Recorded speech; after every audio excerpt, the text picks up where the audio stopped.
Hello there, greetings to you indeed, and many thanks for joining us on Rwanda Television News tonight. We do hope you had yourselves a great and productive day, and now here's a sneak peek to our edition. President Paul Kagame emphasized the need for Africans to shift their mindset away from relying on external sympathy.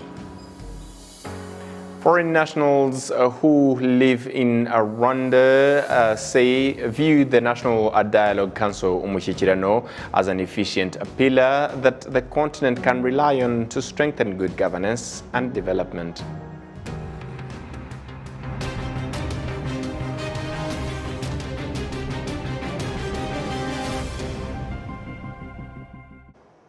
Many thanks once again for your company tonight. And as we start off our tonight's edition, during the conclusion of the 19th National Umushyikirano Council, President Paul Kagame emphasized the need for Africans to shift their mindset away from relying on external sympathy in order to foster development. Prince Manzi starts us off tonight. In the 19th National Umushyikirano Council, various people engaged in it, yet on 5 different sites locally and outside the country in Poland. In his concluding speech, President Kagame urged people to think on their personal change and think on what they can contribute to change the country and the continent, as there is a lot to be done. Always ask yourselves from here, as you go back home and caught up in the traffic in your car, think about it. Ask yourself, you as a person, what can you do to change first yourself and contribute with others to change our country, our continent.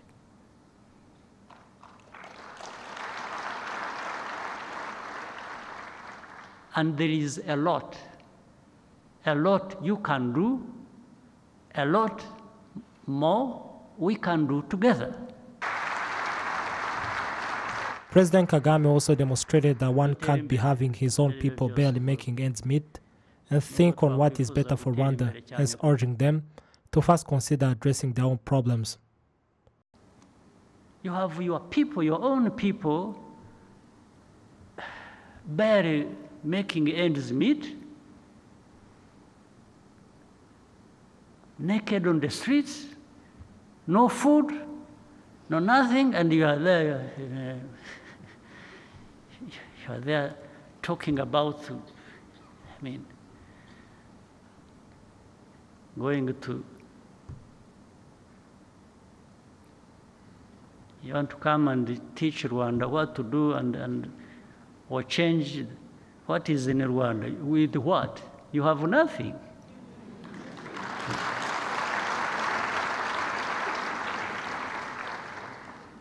Absolutely nothing. The head of state reiterated that it is possible to collaborate as Africans for reaching far and fast. I want to go fast and far. So it's not... yes, there is no contradiction. Why is it when you want to go far, why don't you go fast? What's the issue? Well, if you want to go to the moon, do you want to go slow? You can't go slowly to the moon. You would not reach there. Yes. And so both actually are completely valid. You want to go fast, you want to go very far. So please, you fellow Rwandans and others who understand what we are talking about, let's go fast and let's go until very far. The 19th National Umushyikirano Council has been a platform of demonstrating what was achieved in 30 years after liberation. The council gave room to the youth as they demonstrated their role in shaping the future of the nation. Prince Manzi, RwandaTV News. Thank you, Prince. Participants at the just concluded National Umushyikirano Council reiterated their commitment to fighting anyone who seeks to promote divisionism among Rwandans. This is as the unity stands at 94.7% in the country following 30 years of unity and resilience. Sergeant Hode with the details.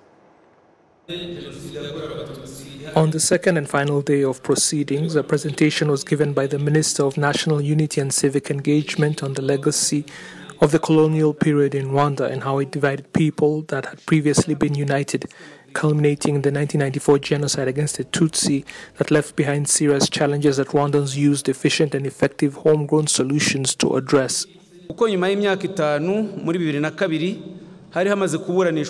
Because after 5 years, in 2002, only 8,363 trials had been conducted, yet there were 120,000 people behind bars because of such crimes. In the 10 years the Gacaca courts lasted, as many as 1,958,634 cases were tried at the cost of $52 million. Gacaca courts were cheap and addressed a very pressing issue for Rwanda. One trial cost just $52, equivalent to 19,500 Rwandan francs at that time, because $1 was worth 390 Rwandan francs. In comparison, the International Criminal Tribunal for Rwanda, based in Arusha, was spending more than $20 million on one of their accused, close to 2 billion Rwandan francs of that time. That means the cost of 3 trials at the ICTR covered the entire budget of the Gacaca courts, yet that international court ruled on just 75 cases over a period of 20 years.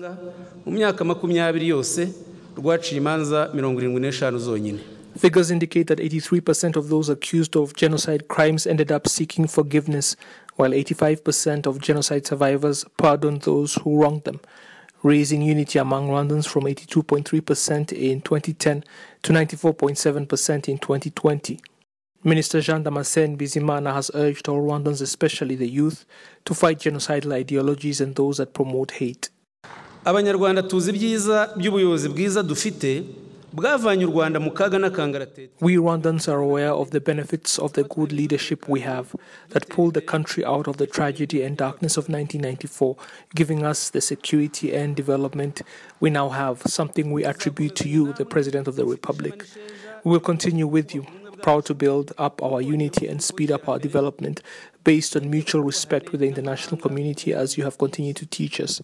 Our youth should ignore such hate speech, such as what was said by Congo's president when he was seeking votes on the 3rd of December 2023, and Burundi's president on Sunday, the 21st of this month of January 2024. Both declare that Rwanda is their enemy and that they are engaged in a war to liberate the country's youth. That is their business, and we want no part of it.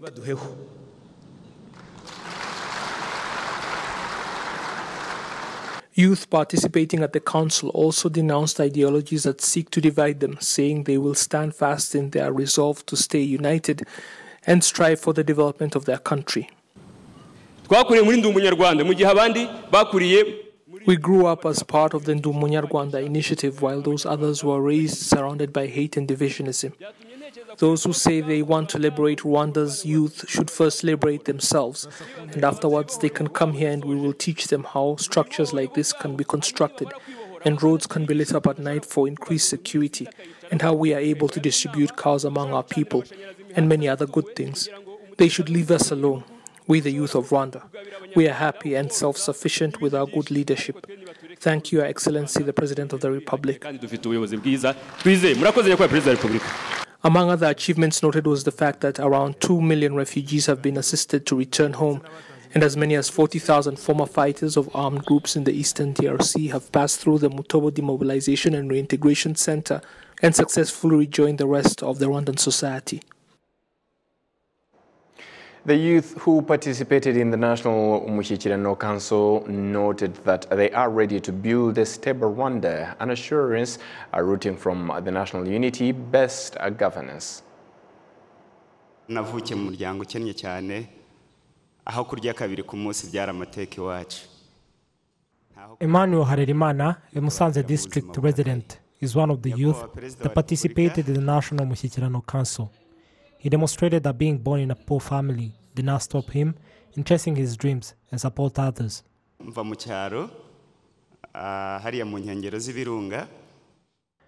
I was born in the village.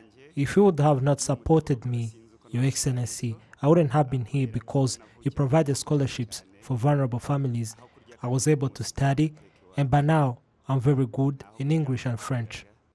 Albert Munyabugingo, co-founder of Vuba Vuba, a delivering company, demonstrates that there are various opportunities for the youth set by the government.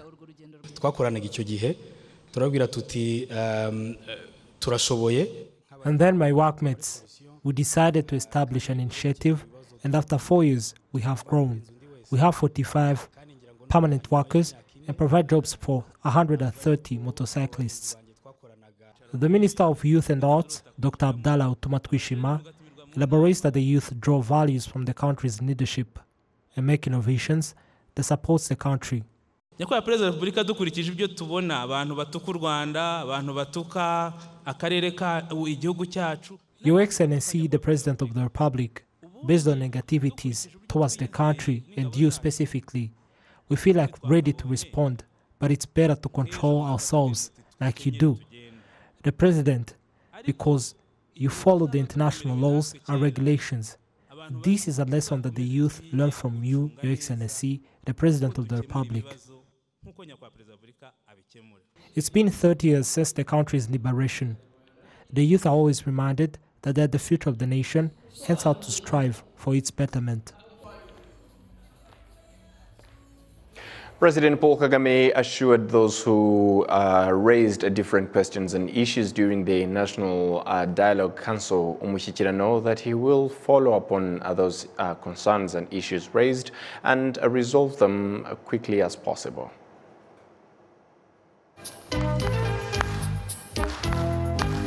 Participants who raised questions during the 19th Umushyikirano Council highlighted what they have been able to achieve thanks to various government programs. However, they brought up issues that still hinder their progress.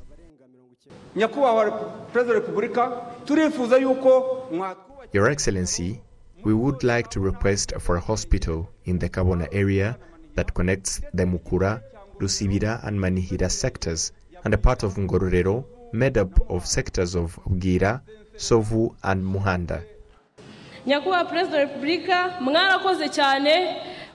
Your Excellency, we thank you for BDF, which provides support for youth projects, which helps us uplift our living standards.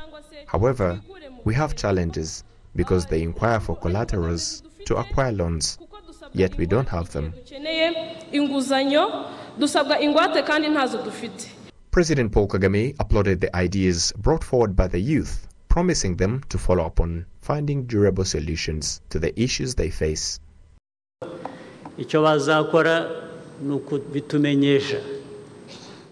What they should do is informing us that what we mentioned during Umushyikirano was not done, and then we will follow up with those who were in charge of addressing them.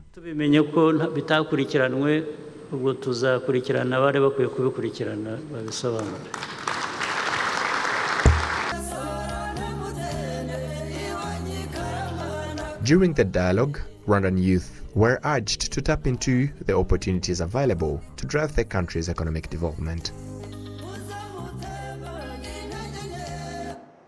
Foreign nationals who live in Rwanda view the National Dialogue Council as an efficient pillar that the continent can rely on to strengthen the good governance and development. We do have the details with Adam Squizera. The National Mushyikirano Council is portrayed as a platform where people and leaders from diverse sectors converge to exchange ideas that significantly contribute to the country's development. As evidenced in recent years, some foreigners who have been working in Rwanda for some time regard this Mushyikirano Council as a catalyst and a model for the African continent. Dami Muzun, an entrepreneur and researcher from Benin, explains about it. It's like the leaders come in one room and then there are people from all over the country who ask their questions and share concern, and vice versa. The leaders also can share their concern, because it's not only the people who have problems. The leaders also might have also their own problem. And that said, there is a level of ground for understanding, mutual understanding, that is very important to build on for any society. Professor Senaid Fisser, advisor of the Director General of World Health Organization WHO, has also pointed out the uniqueness of Rwanda's leadership. I have lived around the world. I moved here after 35 years in the US, and I just have never lived in a place where there is such an incredible leadership from the highest level, such clarity of purpose, conviction and bold vision. And I think one of the things that I hope, that I would love to see more in the coming year is how's that bold vision and conviction trickling down. So if you see what is going on today on the context of even this kind of initiative and many other ones like Umuganda that we have now in Benin, we are doing Muganda. So, and it's nothing like we don't have any shame as a country to say, what can we borrow here and put in place so that people feel like we are part of this. If the city is clean, it's because we've cleaned it. It's not because some person come from France or from British to clean it for us. Since its launch in 2003, the National Umushyikirano Council has been a pivotal platform, and one of the decisions made during its sessions became a catalyst for the progress that has been now achieved.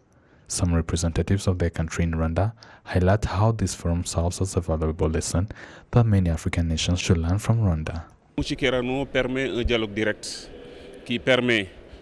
is true, and there are other programs that include community work, Umuganda, Ubudehe program, and Diringa.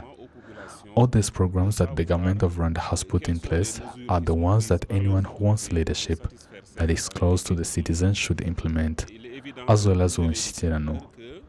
Because in our countries, elected officials do not approach their people, and you find that leaders are always in office, which is the root cause of some of the challenges we mainly face.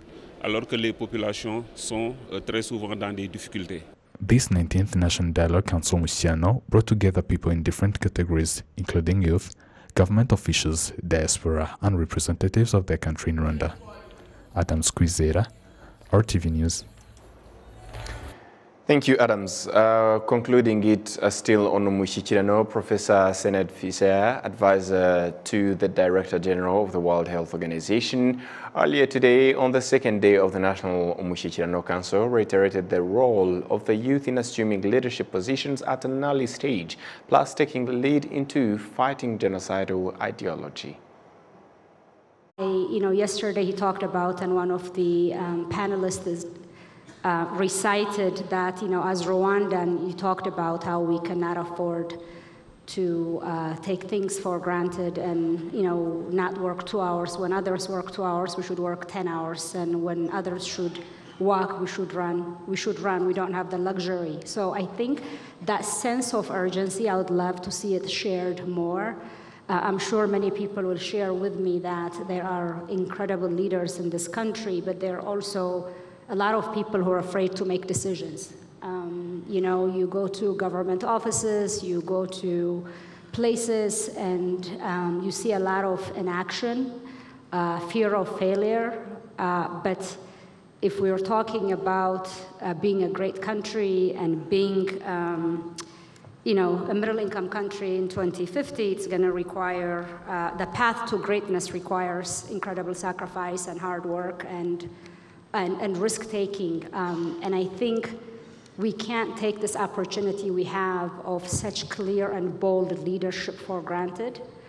So my appeal to the youth and to the leaders and to partners in the room is, how do we take advantage of this bold opportunity to deliver at scale? We heard, yes, there are a lot of amazing things, but we also heard about the teen mothers, right? So just really my call to action is creating a sense of urgency, a sense of result, and not inaction and delaying making decision and passing it on to somebody else. I don't want to put people on the spot and talk about things that I have asked for that have been passed from one person to another, And oftentimes, sort of, people feel like by passing it to someone else and not making a decision, that thing will disappear, but it won't. And then ultimately, when someone higher up asks about it, it becomes a crisis. So how do we get out of this firefighting mode and really strengthen our systems and institutions, but really with a commitment? I mean, the young people said it really well, that not accepting mediocrity and working with the sense of urgency.